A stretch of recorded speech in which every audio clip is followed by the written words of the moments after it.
આપણે આજે આવ્યા છીએ મેથી ખેંચવા અહીંયા. કાલે મેથી રેડી ઊભેલી હતી પણ આ વરસાદ મોટો પડ્યો કે નહીં એના કારણે આવું થઈ ગયું છે. જુઓ ને, જુઓ મિત્ર, જુઓ આવું થઈ ગયું છે આ બધું. હજી 2-3 દિવસની નાની હતી બિચારી, લેવાની નહોતી અને પણ આ લેવી પડી અત્યારે આવી રીતે વરસાદને કારણે લેવી પડી.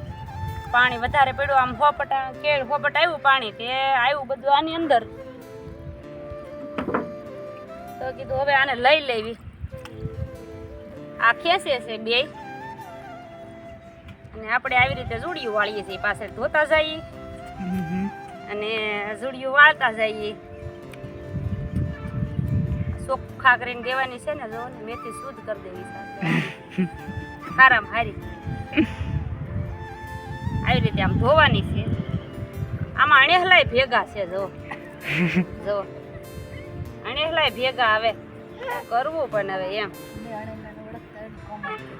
અણેસલા ઓળખતા હોય તો કોમેન્ટ કરજો. જો ને આમાં અણેસલાય ભેગા આવે છે કે આ ભેગા ખેતીમાં ચોમાસામાં તો જરા કઈ ગારો થાય કે આ અણેસલા બની જાય. આ 2 પાણી ધોવાય નહીં, 1 પાણી પાછી કુંડીએ લઈ જઈને ધોવાની, પાછી 3 પાણીથી ધોતા જાવી છે, સાફ કરતા જાવી છે.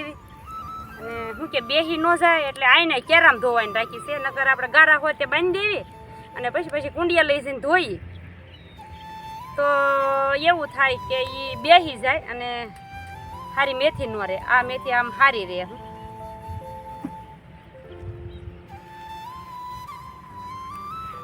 આ જો આ મેથી બધી બેહી ગઈ છે, જુઓ ને આ બધી આ પાટડીઓ વહી ગઈ છે. બને રહેજો મિત્રો વિડીયોમાં.